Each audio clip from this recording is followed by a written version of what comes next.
ஓம் முருகா போற்றி. ஓம் சரவண பவ. என் அன்பு குழந்தையே, உன் மனதிற்கு நீ எப்பொழுதும் சந்தோஷமாகவே இருப்பாய். நீ எப்பொழுதும் நன்றாகவே இருப்பாய். உன்னுடைய கடந்த கால நஷ்டங்கள், இழப்புகள், ஏமாற்றங்கள், காயங்கள், தோல்விகள் எல்லாம் மறந்து போகும் அளவிற்கு உனக்கு நான் மிக பெரிய மகிழ்ச்சியை தரப்போகிறேன். என் ஆசையுடன் நீ நன்றாகவே இருப்பாய். நீ என்னுடைய பிள்ளை. இறைவா, எனக்கு ஏன் இந்த சோதனை என்று நீ புலம்பாதே. மரத்திற்கு இலையுதிர் காலத்தை வைத்தவன் வசந்த காலத்தையும் வைத்திருக்கிறான். ஞாபகம் இருக்கிறதா? அதே போல உன்னுடைய துன்பமான நாட்கள், உன்னுடைய சோதனை காலம் எல்லாமே முடிந்து உனக்கு வசந்த காலம் வீசும். அதே போல நம்மையும் நிரந்தர துன்பத்தில் வைக்க மாட்டார் என்று நீ நம்ப வேண்டும். நீ நினைத்தது நடக்கவில்லை என கவலைப்படுகிறாய் மகளே. அது நடக்க வேண்டிய நேரத்தில் இந்த அப்பாவின் ஆசையோடு நடக்கும். நீ முயற்சி செய், உனக்கான பலன் நிச்சயமாகவே கிடைக்கும். முயற்சியை மட்டும் நீ கைவிட்டு விடாதே. உன்னோடும் உன் குடும்பத்தோடும் தான் நான் இருந்து கொண்டே இருக்கிறேனே. நீ எல்லா செல்வ வளங்களையும் பெறுவதற்கு உனக்கே அரிதான வாய்ப்பு ஒன்று கிடைக்கும். பேரும் பெற்று சீரும் பெற்று சிறப்பாக நீ வாழப்போகிறாய். நிம்மதியான மகிழ்ச்சியான வாழ்க்கையை நீ வாழப்போகிறாய். நீ எதை பற்றியுமே எதிர்மறை சிந்தனைக்கு உன் மனதில் நீ இடம் கொடுக்க கூடாது. ஒன்றை மற்றும் நீ நினைவில் வைத்துக்கொள்.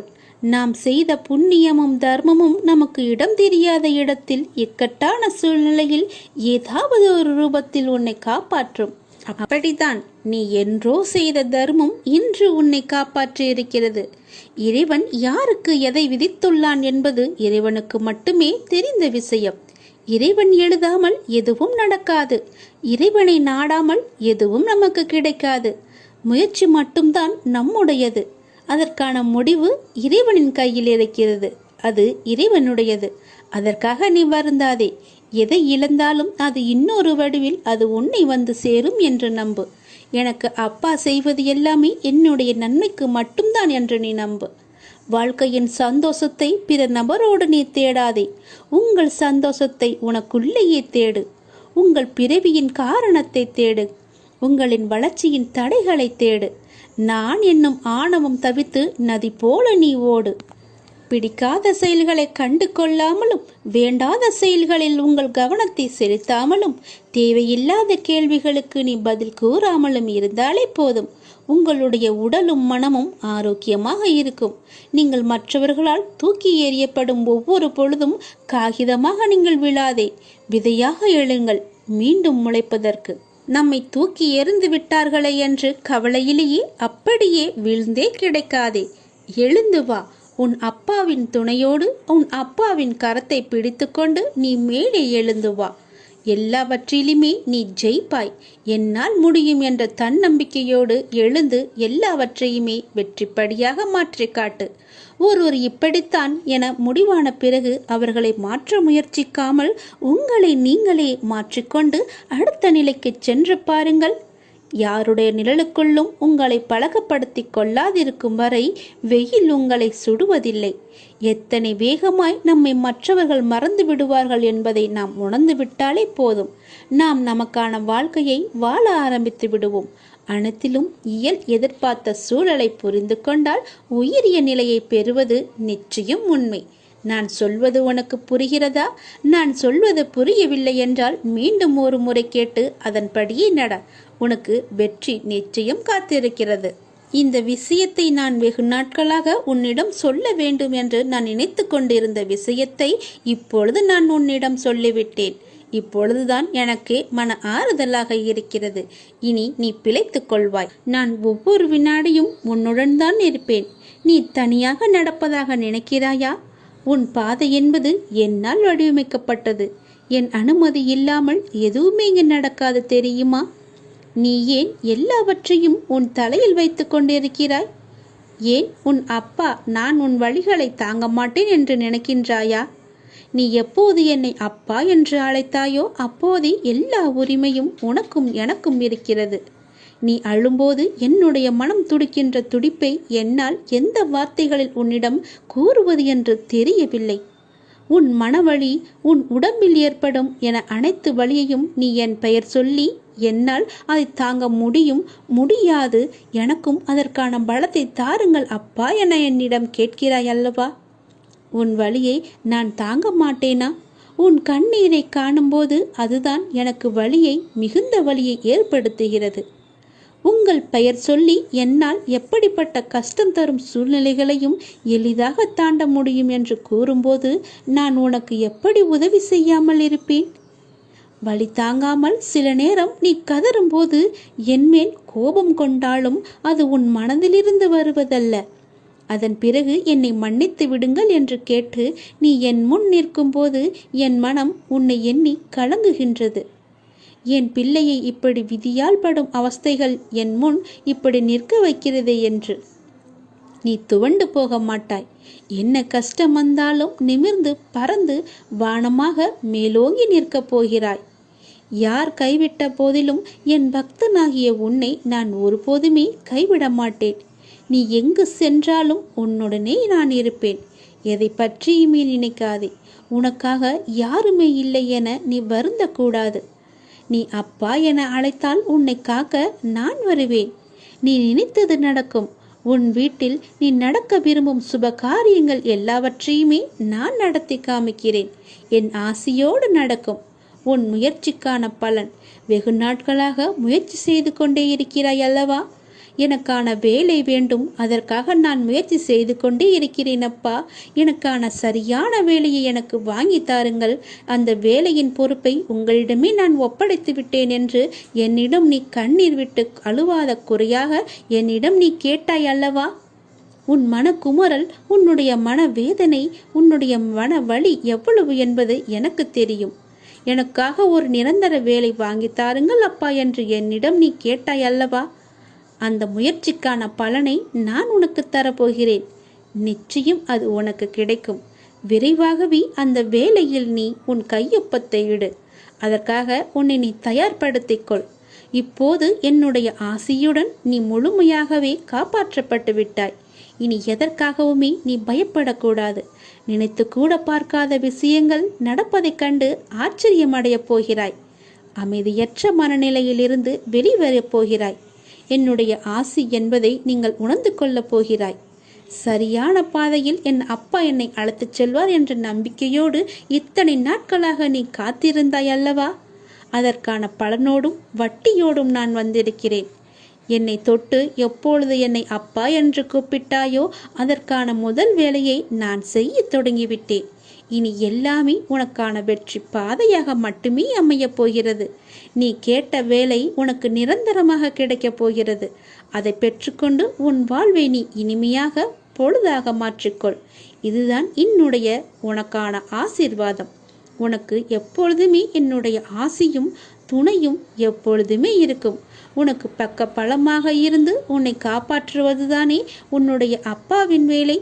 உன் அப்பா நான் சொல்கிறேன்.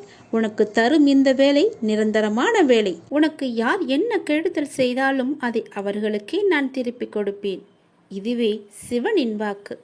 எப்பேற்பட்ட கஷ்டங்களிலிருந்து விடுபடவும் எண்ணியபடி நடக்கவும் கண்கண்ட தெய்வமாய் விளங்குவது எல்லாம் வல்ல இறைவன் ஈசன்தான்.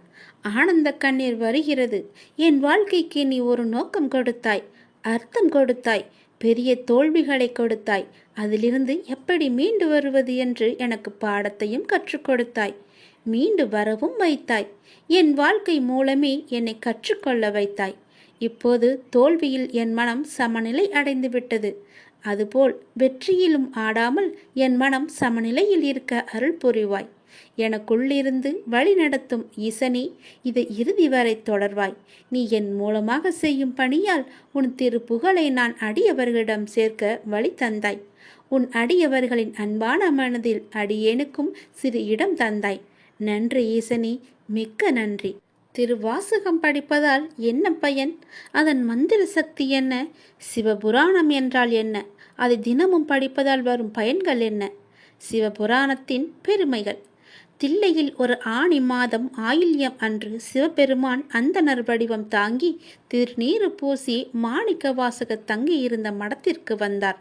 வந்தவர் மாணிக்கவாசகர் பெருமானிடம், தாங்கள் எழுதிய திருவாசகத்தை நீங்கள் ஒரு முறை சொன்னால் அப்படியே ஓலைச்சுவடிகளில் எழுதி கொள்கிறேன் என்றார்.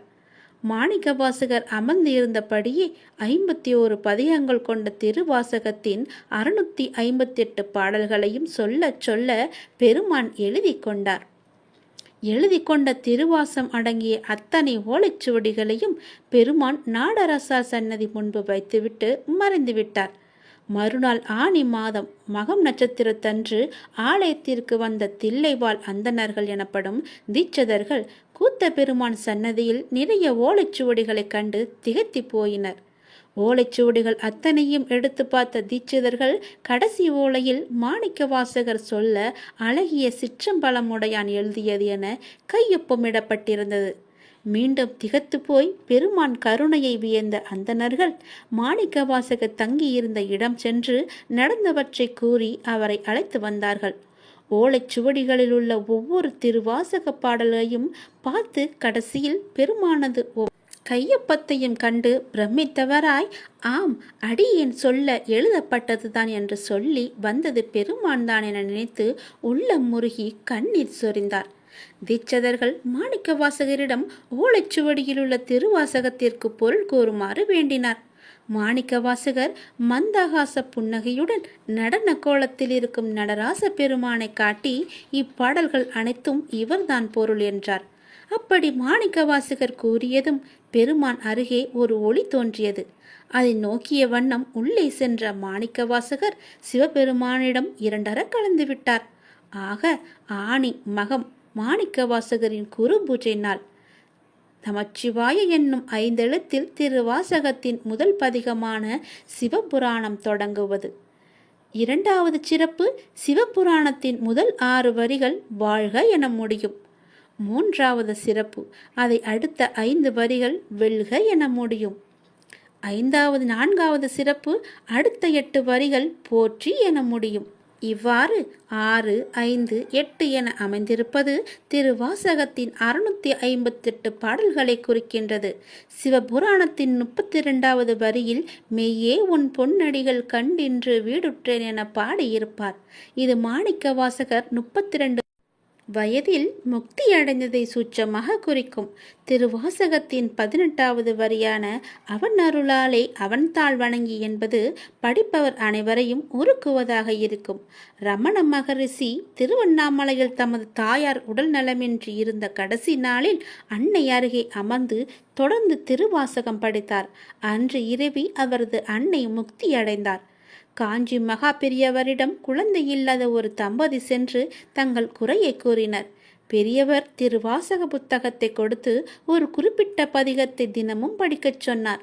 அவர்களுக்கு வரிசையாக 6 குழந்தைகள் பிறந்தன. இறந்த வீட்டில் கட்டாயம் சிவபுராணம் படிக்க வேண்டும். புல்லாகி பூடாகி புழுவாய் மரமாகி பல் விருகமாகி பறவையாய் பாம்பாகி கல்லாய் மனிதராய் பேயாய் கணங்களாய் என சுவை நிறைந்த திருவாசகத்தின் பெருமைகளை சொல்லிக் கொண்டே போகலாம். சொல்லிய பாட்டின் பொருளுணர்ந்து சொல்லுவார் செல்வர் சிவபுரத்தின் உள்ளார் சிவனடி கீழ் என்று வரியும் இருக்கிறது. எனவே தினமும் காலையும் மாலையும் ஒரு வேளையாவது நீங்கள் தினமும் திருவாசக படிக்க வேண்டும். சிவனின் அருளை பெற வேண்டும். முக்தி என்ற நிலை வேண்டுமானால் திருவாசகத்தை நீங்கள் படியுங்கள்.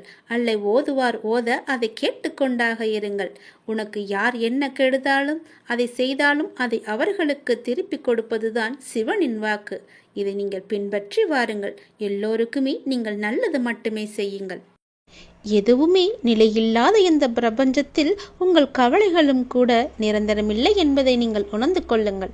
காலத்தோடு கரைந்து போகும் கவலைகளை நினைத்து விலை மதிப்பற்ற நேரத்தை நீங்கள் வீணாக்காதீர்கள்.